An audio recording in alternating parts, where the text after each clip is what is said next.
계속해서 룻기 말씀을 보겠습니다. 오늘 룻기 4장인데요. 이제 룻기가 4장으로 되어 있기 때문에 오늘 룻기 말씀을 끝으로 사사 시대에 일어났던 사사기와 룻기 합쳐서 사사기에 일어났던 일을 이제 오늘 마무리하게 됩니다. 자, 오늘 룻기 4장은 성문에서 일어났던 일부터 우리들에게 증거해 주고 있습니다. 성문에서 무슨 일이 일어났는가 간략하게 말하면은 이 나오미가 형편이 어려워서 자기 집안에 있는 밭을 팔려고 내어놓습니다. 그러면 이 밭을 누가 제일 먼저 사야 될 의무와 권리가 있는가 하면은 기업 물을 자가 있습니다.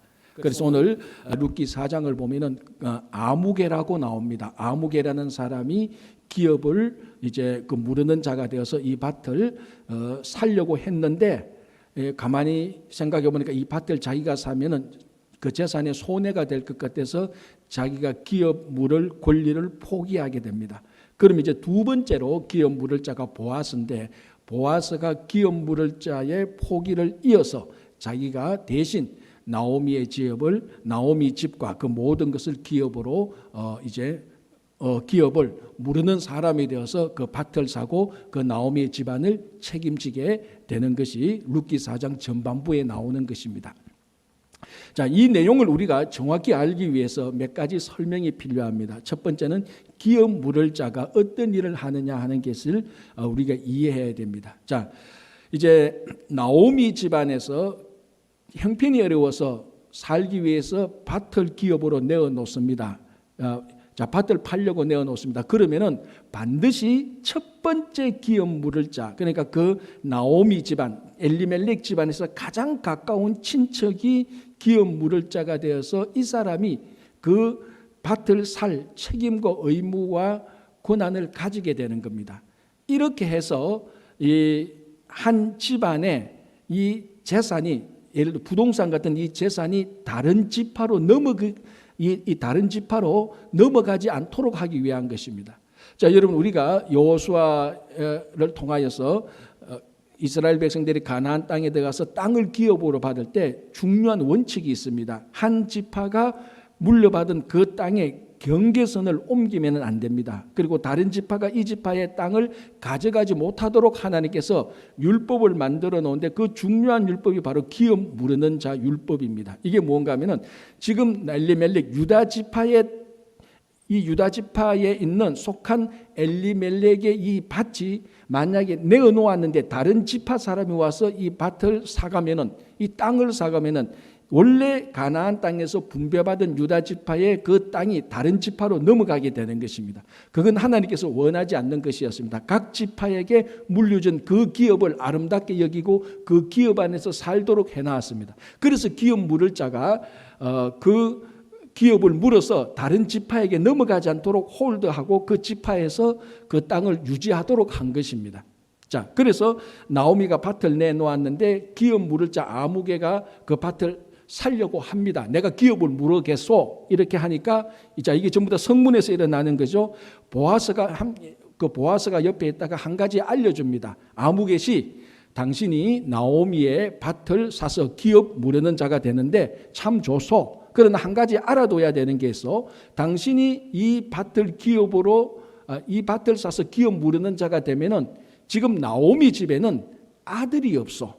아들이 없기 때문에 그 아들까지도 대를 이어줘야 됩니다라고 말을 합니다. 자, 이게 기업 물을 자가 재산만, 그러니까 그 재산, 동산, 부동산 이런 것만 먼저 살 수 있는 권한이 있는 것만 아니고 그 집안에 만약에 아들이 없다면은 그 집안의 대를 이어줘야 될 책임과 의무까지 같이 가지게 되는 것입니다. 자, 그런데 지금 나오미 집안에 아들이 있습니까? 없습니까? 없습니다. 그러면은 나오미 집안의 기업 물을 자인 아무개는 밭을 사는 것뿐만 아니라 기업 물을 자가 되니까 밭을 사는 것뿐만 아니라 그 집안의 대를 이어줘야 됩니다. 그럼 어떻게 해야 됩니까?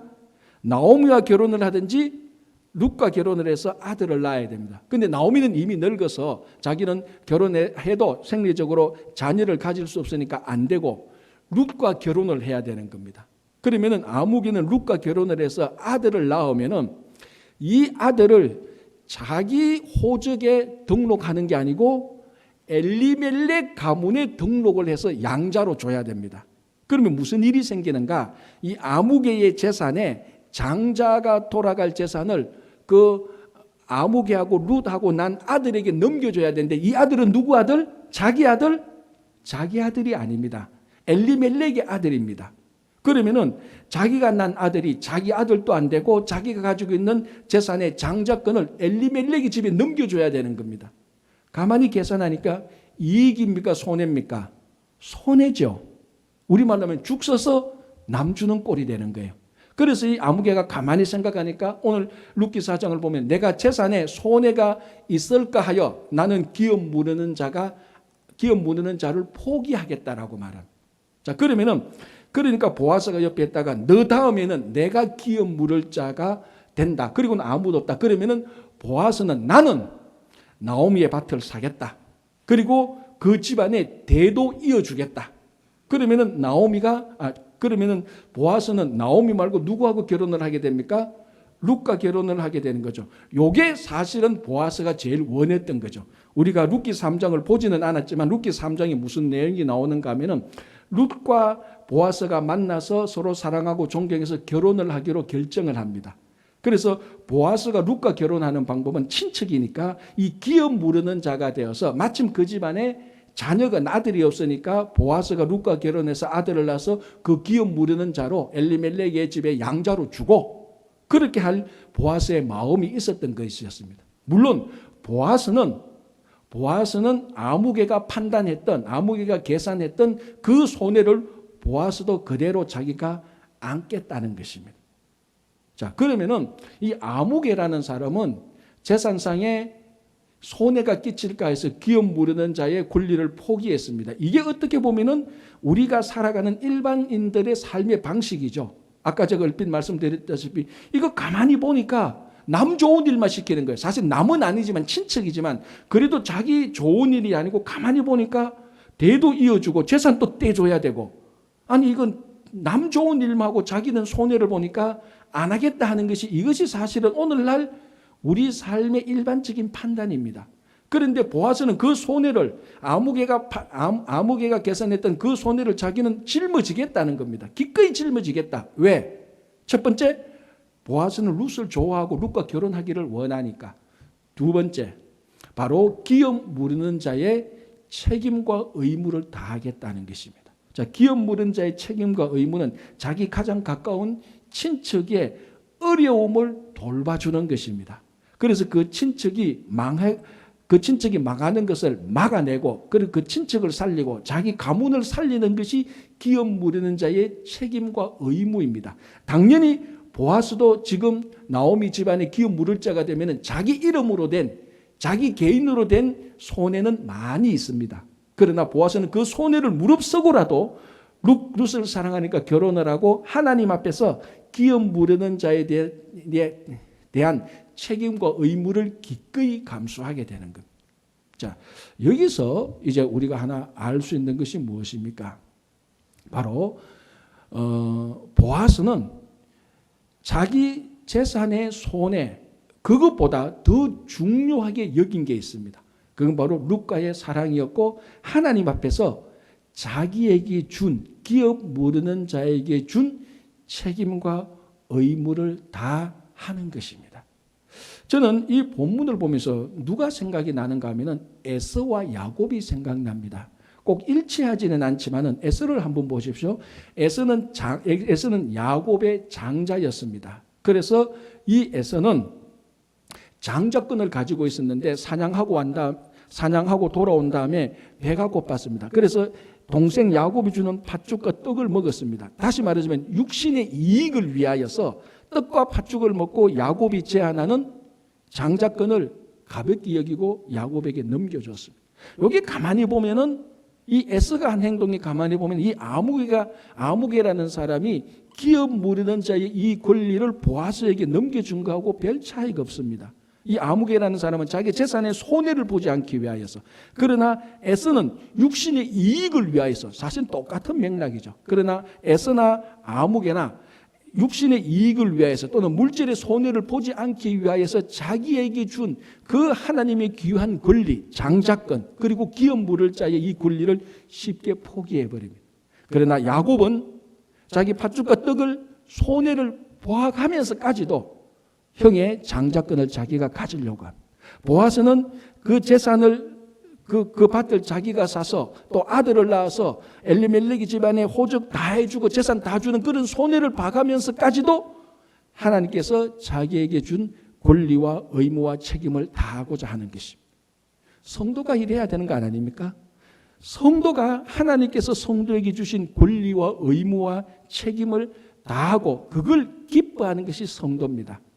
그런데 우리 주변에 가만히 보면 어떤 성도는 하나님께서 성도에게 주신 책임과 의무, 즉 하나님께 예배를 드리며 우리가 하나님을 섬기며 이웃을 섬기며 구제하며 봉사하며 복음을 전하는 이런 권리와 의무를 너무 쉽게 자신의 이익과 손해에 연관지어서 생각한다는 것입니다. 그래서 교회 다니는 것이, 복음을 전하는 것이 자기에게 좀 물질적인 손해나 육신의 이익이 없다면 쉽게 그것을 물리치거나 포기하는 경우가 너무 많은 것입니다. 그래서 우리 성도의 삶의 기준은 어떤 물질적 육신의 이익과 손해를 뛰어넘어서 하나님께서 우리 성도에게 주는 그 권리와 의무를 귀하게 여기고 때로는 이 일을 하기 위해서 좀 손해를 본다 할지라도, 다른 말로 하자면 하나님을 위해서 좀 손해를 본다 할지라도 하나님은 영원토록 우리를 손해보게 하지 않습니다. 하나님을 위해서 좀 손해를 본다면 하나님은 우리들에게 영원한 기업을 주실 것입니다. 그래서 우리가 신앙생활 하면서 좀 우리 삶의 성도의 기준이 너무 이익과 손해, 거기에 기준에 우리가 얽매인다면 정말 이 에서처럼 아무개처럼 하나님께서 주신 권리를 우리가 놓쳐버릴 때 영원한 기업을 놓치는 가장 큰 손해를 볼 수가 있는 것입니다. 그래서 성도에게 주신 권리와 의무와 책임을 기쁘게 감당하여서 영원한 기업을 받아 누리시는 여러분 되시기를 바랍니다. 자, 이제 이렇게 해서 그 성문에서 기업 무르는 자가 정해집니다. 그러니까 보아스가 나오미 집안의 기업을 무르겠다는 것이 딱 정해지니까 거기에 모였던 그 백성들, 성문에 모였던 백성들, 그리고 그 모든 일이 정인이 되고자 했던 장로 10사람이 함께 그 나오미의 기업 무르는 자가 보아스가 된 것을 축하하면서 오늘 룻기 4장 11절을 보면 이런 말이 나옵니다. 제가 한번 읽어드릴게요. 이렇게 말합니다. 성문에 있는 4장 11절, 성문에 있는 모든 백성과 장로들이 이르되 우리가 정인이 되나니 여호와께서 너희의 집에 들어가는 여인으로 이스라엘의 집을 세운 라헬과 레아 두 사람과 같게 하시고 너가 에브라데서 유력하고 베들레헴에서 유명하게 하시기를 원하며. 자, 이제 보아스가 나오미 집안의 기업 물을 자가 딱 결정되니까 무엇이 또 결정됩니까? 룻의 남편이 누군가가 결정되어집니다. 누굽니까? 보아스죠. 다른 말로 하면 보아스의 아내가 될 사람이 결정되어집니다. 누굽니까? 룻이죠. 자, 그러니까 거기 모였던 성문에 모였던 백성들과 장로들이 이 오늘 본문에 보니까 너의 집에 들어가는 여인, 즉 보아스의 집에 들어가는 여인 누구? 룻. 룻에게 뭐라고 말합니까? 룻 당신은 라헬과 레아와 같게 될 것이다라고 말합니다. 여러분, 라헬과 레아가 누굽니까? 야곱의 아내들입니다. 물론 빌하와 실바가 있지만 빌하와 실바는 라헬과 레아의 몸종이니까 사실 라헬과 레아가 가는데 따라 붙게 되어 있습니다. 그래서 공식적으로 말하자면은 야곱의 아내는 라헬과 레아 두 사람입니다. 실바와 빌하는 우리말로 하면은 이게 뭐라고 하면 아찌꼬찌라 그럽니까? 몸종이니까 따라 들어오는 겁니다. 자, 그러면 라헬과 레아를 통하여서 낳은 아이가 12명. 이 12명이 12지파를 형성하고 12지파가 이스라엘 국가를 형성하게 되는 것입니다. 그러니까 라헬과 레아는 실제적인 이스라엘 국가 공동체의 어머니들입니다. 사라와 리브가는 신앙의 영적인 어머니라고 말을 한다면은 라헬과 레아는 이스라엘의 실제적인 공식적인 어머니들입니다. 그런데 이 라헬과 레아를 룻하고 똑같은 급수로 지금 말합니다. 다시 말하자면 룻이 라헬과 레아처럼 된다는 겁니다. 라헬과 레아는 모든 유대인들의 남자들의, 모든 유대인의 여자들의 어머니들인데 그 어머니의 급수에 룻을 같은 급수로 넣고 있는 것입니다. 룻이 누굽니까? 모압 이방 여인. 다시 말하자면 이스라엘 총회에 영원히 들어올 수 없는 여자. 그리고 남편도 죽게 만든, 아주 세상말로 남편도 잡아먹었다고 말할 수 있는 그 천박하고 미천한, 그리고 베들레헴에 들어왔을 때 모든 사람들이 이 룻을 보고 조롱하고 뒤에서 수근수근 됐던 바로 그 여인, 그 여인을 오늘 성문에 모였던 모든 백성들과 장로들이 한마디로 당신은 이제 우리 이스라엘 공동체의 실제적인 어머니인 라헬과 레아와 같은 분입니다라고 인정을 하게 되는 겁니다. 놀라운 일이 아닙니까? 아직 안 놀라는 거 보니까 이 말이 얼마나 중요한지 모르시는데 이런 일은 생길 수가 없는 것입니다. 어마어마한 일이 일어난 겁니다. 다시 말하자면 이렇게 말을 해도 틀린 말이 아닐 겁니다. 미국에 갓 온 서류 미비자 한 여인이 백악관의 퍼스트 레이디가 되는 것하고 똑같은 급수입니다. 라헬과 레아는 이스라엘의 어머니들이라니까요. 국모입니다. 국모. 그 국모에 모압 여인을 거기에 같은 급수로 세워놓아 버렸습니다. 한순간에 얼마나 높이 하나님께서 올려주신지 모릅니다. 자, 그리고 이 룻에 대해서 또 뭐라고 말하는가 하면 15절 한번 보시기 바랍니다. 이는 너의 생명의 회복자이며, 자 여기서 이는이란 말은 이제 나중에 보아스와 룻이 결혼하여 아들을 낳는데 그 아들을 말하는 겁니다. 아들이 오벳이죠. 그러니까 15절 이는 즉 오벳은 너의 생명의 회복자이며, 여기서 너는 나오미입니다. 나오미. 그러니까 이는 너의 생명의 회복자이며 너의 노년의 복량자라. 여기서 너는 계속해서 나오미입니다. 나오미의 복량자라. 곧 너를 사랑하며, 즉 나오미를 사랑하며 7 아들보다 귀한 너의 며느리가 낳은 자다. 누가? 오벳이. 그런데 여기서 중요한 것은 이 룻을 대하여서 뭐라고 말합니까? 7 아들보다 귀한 며느리다라고 말을 합니다. 그러면 이 룻이 8 남자보다는 안 귀한 겁니까? 여기서 7은 6보다 크고 8보다 작은 그런 숫자가 아닙니다. 자, 성경에서 7은 항상 완전수, 충만수입니다. 그러니까 룻이 7 아들보다 귀하다는 것은 그 집안에, 엘리멜렉 집안에 모든 남자들 다 합친 것보다 더 귀하다는 말입니다. 좀 더 확대해서 해석하면 베들레헴에 있는 모든 남자들을 다 합쳐도 룻은 7 아들, 완전한 모든 아들들보다 더 귀하다라고 말을 하는 것입니다.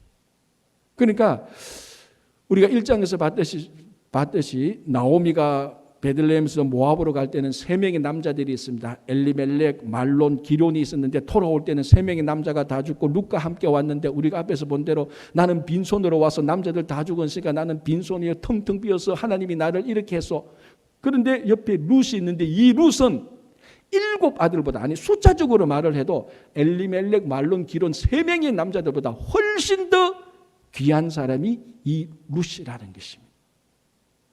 자, 여러분 이걸 한번 생각해 보십시오. 이 룻기가 언제적 사람인 줄 압니까?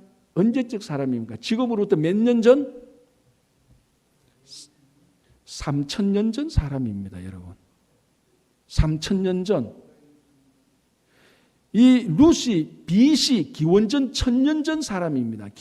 기원전 1000년 전. 그리고 지금으로부터 3000년 전 사람이죠.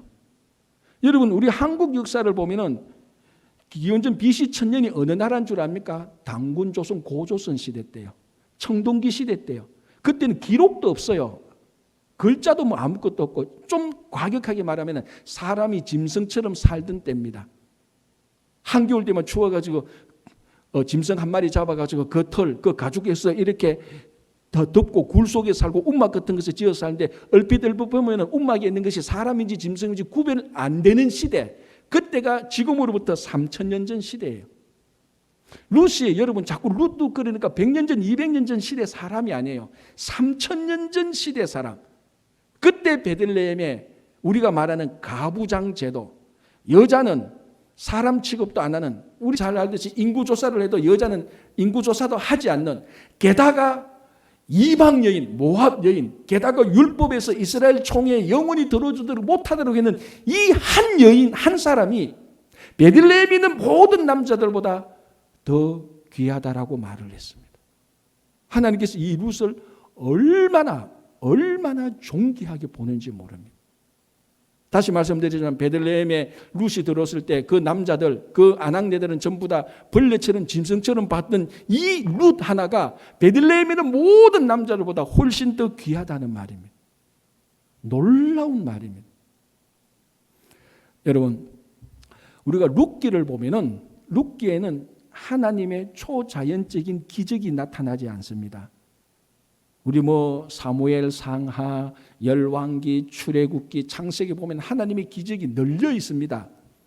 그러나 룻기를 읽어보면 하나님의 초자연적인 기적이 없습니다. 그러나 룻기 전체가, 룻의 삶 전체가 하나님의 기적입니다. 하나님의 기적이 아니고서야 이 이방 여인 하나가 라헬과 레아의 국모가 되는 그 급수로 어떻게 될 수가 있겠습니까? 어떻게 베들레헴의 모든 남자들보다 훨씬 더 귀중한 존재가 될 수 있겠습니까? 사람의 힘으로 이렇게 된 적이 없습니다. 어떤 사람도 이렇게 신분이 존귀하게 되고 높게 된 사람이 없습니다. 오직 하나님만 일상적인 삶 속에서 기적을 베풀어서 룻을 이렇게 높이 올리게 되는 것입니다. 하나 더 있습니다. 룻에 대해서 우리가 지난주에 제가 잠시 설명을 했는데요. 룻기 3장 11절 이렇게 되어 있습니다. 제가 읽어드릴게요.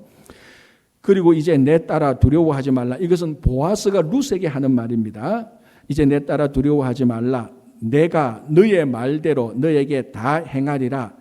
너가 현숙한 여자인 줄을 나의 성읍 백성이 다 아느니라. 자, 여기서 룻을 뭐라고 불렀다고요? 현숙한 여인이라고 불렀는데, 이 현숙한은 보아스가 유력한 남자라고 말할 때 유력한에 해당되는 여성 동사라 그랬습니다. 그래서 보아스하고 룻하고 같은 급수의 유력한, 유명한, 뛰어난 사람이라고 말을 했습니다. 그리고 지난주에 또 뭐라고 말을 했는가 하면은 유대인들이 가지고 있는 구약 성경, 그러니까 히브리 바이블이라고 그러죠. 그 히브리 바이블의 순서를 보면은 이 룻기는 잠언 다음에 나옵니다.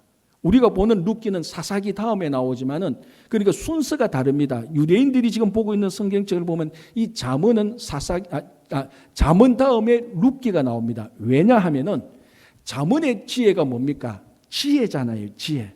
그리고 잠언의 지혜는 무엇이 잠언의 지혜입니까? 여호와를 경외하는 것이 모든 지혜 지식의 근본이라고 그랬습니다. 그게 잠언 전체의 주제입니다.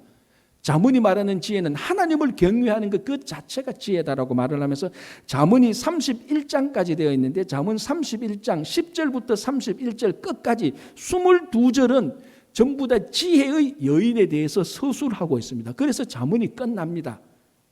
여기서 이 지혜의 여인을 현숙한 여자라고 말하는데 그 현숙한 여자 말하고 오늘 룻기 3장 11절에서 보아스가 룻을 보고 현숙한 여자라고 말하는 것하고 똑같습니다. 그래서 유대인 구약 성경은 이 현숙한 여인 룻을 잠언이 말하는 바로 그 현숙한 지혜의 여인의 이그젬플로 잠언 다음에 보여주고 있는 것입니다. 자, 그래서 잠언 31장을 보면은 이 지혜로운 여인, 현숙한 여인, 우리가 좀 꼬집어서 말하면은 룻에 대해서 룻이라고 말할 수 있죠. 어떻게 말하고 있는가 하면은 잠언 31장 10절에서 31절 22구절에 대하여서 시시콜콜이 현숙한 지혜의 여인이 어떤가를 말하고 있는데 다 읽지는 않고 제가 몇 구절 읽어드릴게요. 잠언 31장 10절 처음이 이렇게 시작합니다. 누가 현숙한 여인을 찾아 얻겠느냐? 그의 값은 진주보다 더하니라. 현숙한 여인은 진주보다 더하다. 지혜로운 여인요. 그러니까 룻은 진주보다 더 귀하다는 말이 되죠. 자, 건너뛰어서 마지막 세 구절을 읽어드릴게요. 29절이 이렇게 되어 있습니다. 덕행 있는 여자가 많으나 그대는 모든 여자보다 뛰어나다 하느니라. 세상에 덕행 있는 여자가 참 많다. 그러나 지혜로운 여인은 룻을 우리가 가르쳐주죠. 모든 여자보다 뛰어나다. 그런 지혜는 모든 남자들보다, 룻은 모든 남자들보다도 뛰어나고 모든 여자보다 뛰어나다는 결론이 나옵니다. 자, 30절. 고운 것도 거짓되고 아름다운 것도 헛되나 오직 여호와를 경외하는 여자는 칭찬을 받을 것이라. 그 손의 열매가 그에게로 돌아갈 것이요 그 행한 일로 말미암아 성문에서 칭찬을 받으리라. 자, 잠언의 지혜는 뭐라고요? 여호와를 경외하는 것. 그 여호와를 경외하는 사람이 지혜로운 여인인데 오늘 지혜로운 여인이 이렇게 사람에게 칭찬을 받고 모든 여자보다 뛰어난 이유는 하나입니다. 뭐였습니까? 오직 여호와를 경외했기 때문입니다. 룻이 라헬과 레아처럼 국모급에 올라갈 수 있었던 이유, 룻이 7 남자들보다 더 존귀한 여인이 될 수 있었던 이유, 룻이 잠언이 말하는 지혜의 바로 그 여인이 될 수 있었던 이유 딱 하나입니다. 무엇입니까? 여호와를 경외하는 것이었습니다. 여러분, 여호와를 경외하는 것은 재산이 없어도 할 수 있어요. 못생겨도 할 수 있어요. 신분과 지위가 없어도 여호와를 경외할 수 있어요. 못 배워도 괜찮아요. 사람들에게 인기가 없어도 여호와를 경외할 수 있어요. 권력이 없어도 여호와를 경외할 수 있어요. 내가 몸이 아파도 여호와를 경외할 수 있어요. 아무것도 없어도 룻처럼 사람들이 나를 벌레처럼 짐승처럼 봐도 여호와를 경외할 수 있습니다. 하나님은 그것을 보셨던 것입니다. 여러분, 하나님이 높이지 못할 사람은 아무도 없습니다. 아무리 낮고 미천하고 벌레 짐승처럼 구더기 같은 사람이라 할지라도 하나님이 높이지 않을 사람은 아무도 없습니다. 반대로 아무리 그 사람이 구더기 같고 낮고 벌레처럼 있다 할지라도 하나님을 섬기지 못할 사람은 아무도 없습니다. 룻이 바로 그 사람이었습니다. 그래서 하나님께서 룻을 이만큼 존귀하고 높이고 모든 여인보다 더 뛰어나게 지혜로운 여인으로 하나님께서 세우는 것입니다. 자, 여러분 한번 보십시오. 이게 우리 신앙생활에서 얼마나 큰 위로가 되고 용기가 되고 도전이 되는지 모릅니다. 가끔 신앙생활하는 사람들을 만나보면 신앙생활할 때 굉장히 남 탓을 많이 해요. 내가 어느 교회 가니까 누구 있어서 나 그 사람 때문에 신앙생활 안 하겠어. 교회 안 가겠어. 예수 안 믿겠어. 왜 자기 하나님 섬기는 것을 남 탓으로 돌립니까? 그리고 신앙생활하는 것을 시대 탓으로 돌려요. 이 시대가 동성연애가 많아서 이 시대가 정치인이 타락하고 부패해서 구조가해서 여러분 룻을 보십시오. 가장 존귀하게 쓰임받는 룻이 남 탓했습니까? 시대 탓을 했습니까? 아니요. 정말 남 탓을 하고 시대 탓을 할 사람을 한 사람 뽑으라면 바로 이 룻입니다. 베들레헴에 들어갔을 때 이방 여인 과부가 자기 남편을 자기 남편을 잡아먹었다고 할 정도의 이 여인이 베들레헴에 들어갔을 때 얼마나 많은 사람들이 룻의 마음에 상처를 줬겠습니까? 아마 우리 같으면 그 소리 한 번만 들으면 베들레헴 당장 떠났을 것입니다. 수없이 많은 상처를 받은 룻이지만 한 번도 남 탓하지 않습니다. 그 시대를 보십시오. 지금부터 3000년 전 가부장적 시대, 여자는 사람을 헤아릴 때 사람도 헤아리지 않는 그 시대에 이 시대가 이렇게 타락하고 부패해서 내가 신앙생활을 하기 어렵구나 한마디 말하지 않습니다. 여러분, 세상에서도요, 성공한 사람들을 만나보고 그 사람들의 글을 읽어보면요, 딱 하나 제가 찾은 공통점이 하나 있습니다. 뭔 줄 압니까? 어떤 세상에서 성공한 사람도 남 탓, 시대 탓 하지 않는다는 겁니다. 여러분 그런 사람 보셨어요? 성공한 사람인데, 세상적으로 성공한 사람인데도 늘 입맛 때문에 남 탓하고 시대 탓하고 하는 사람 가운데 성공한 사람이 있습니까? 한 명도 없어요. 그런데 성공한 사람이 남 탓 시대 탓 하면 그때부터 무너지기 시작하는 겁니다. 세상의 성공도 남 탓 시대 탓 안 하는데 신앙의 성공도 똑같습니다. 신앙의 성공도 남 탓 시대 탓 하지 않습니다. 우리가 가끔 보면은 왜 그래 남 탓이 많은지, 왜 시대 탓이 많은지, 내가 왜 이민 와서 이 고생하는지, 왜 그 시대를 그 시대에 책임을 돌리는지, 왜 누구한테 책임을 돌리는지 모릅니다. 룻은 아무에게도 책임을 돌리지 않고 아무도 불평하지 않았습니다.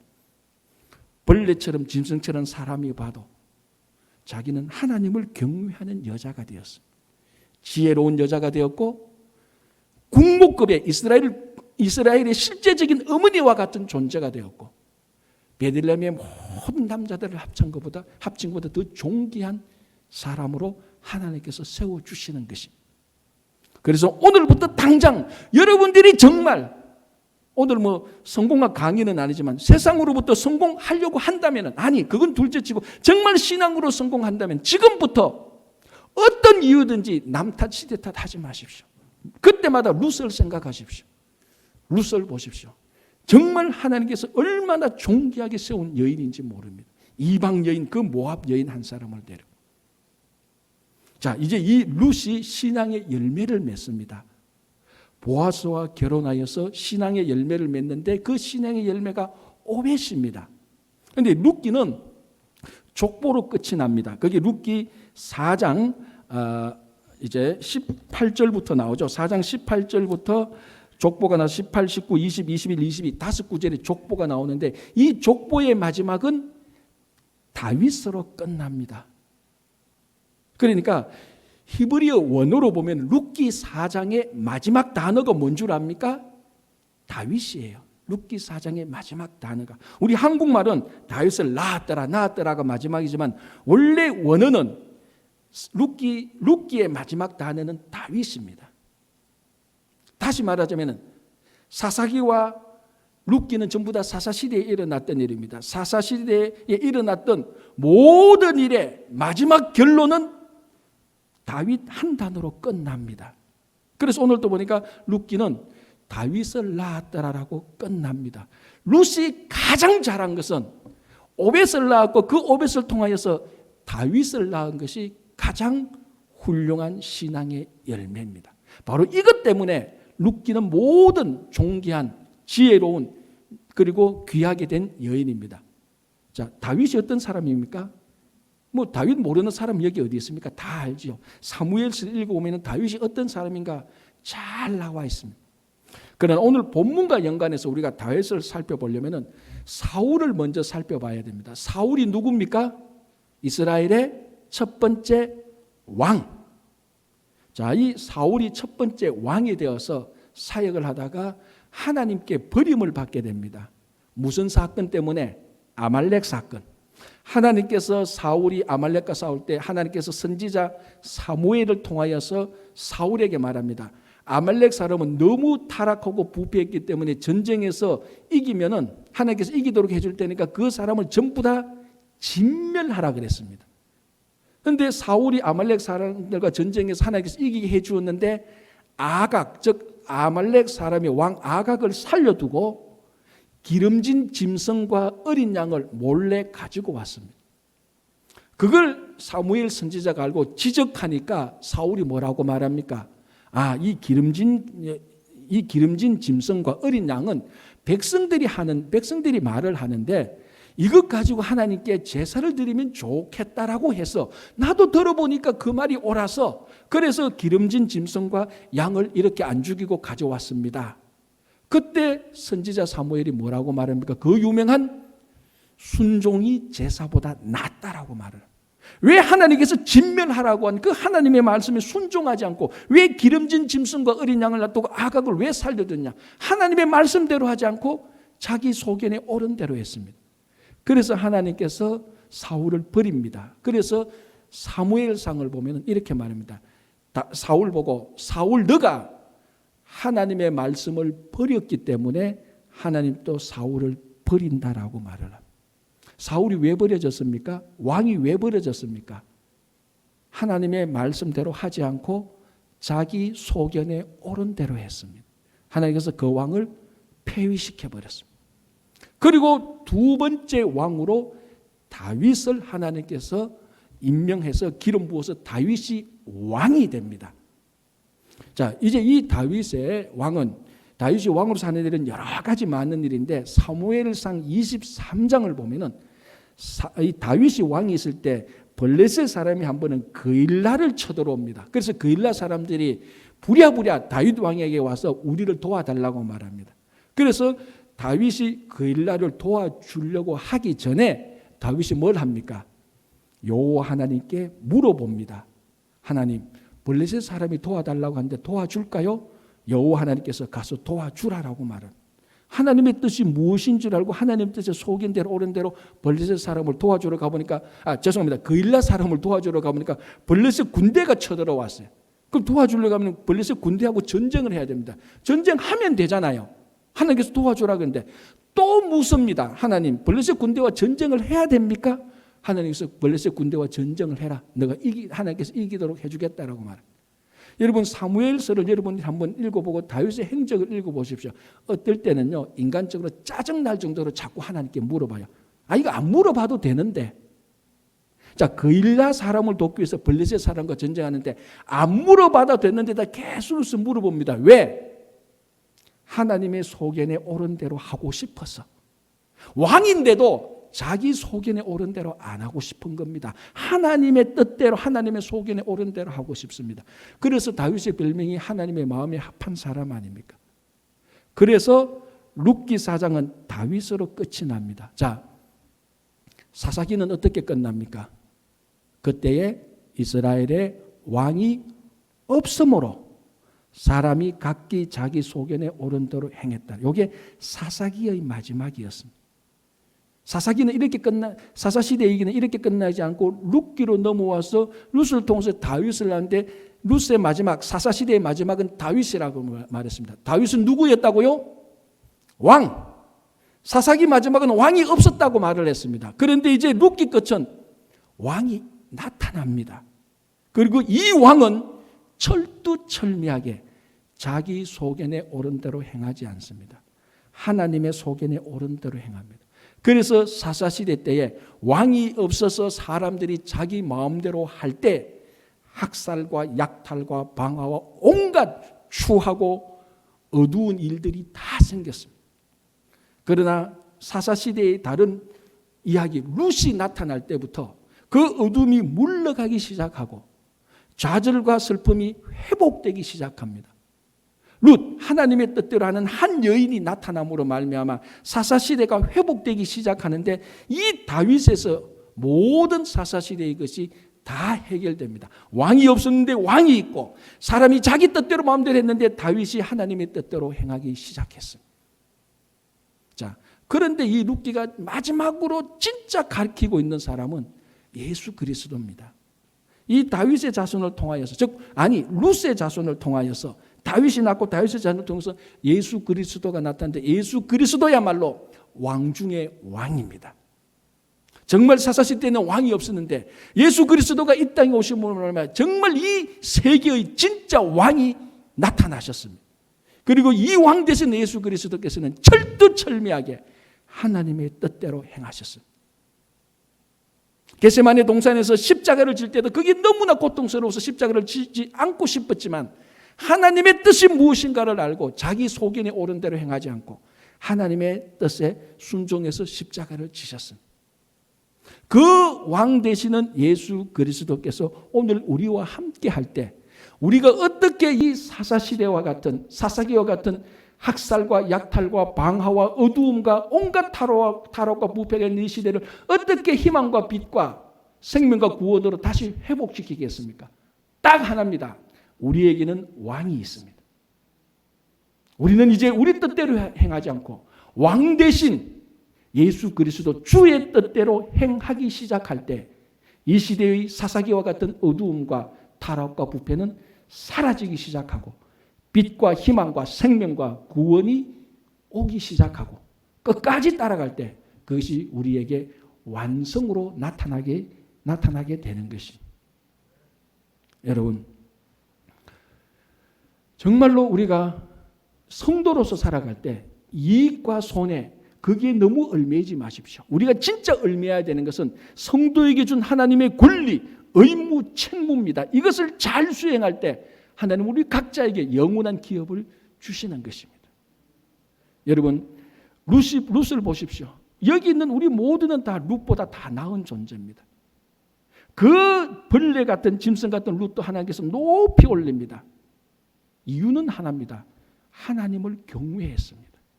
하나님을 경외하는데 어떤 것도 우리를 방해하지 못합니다.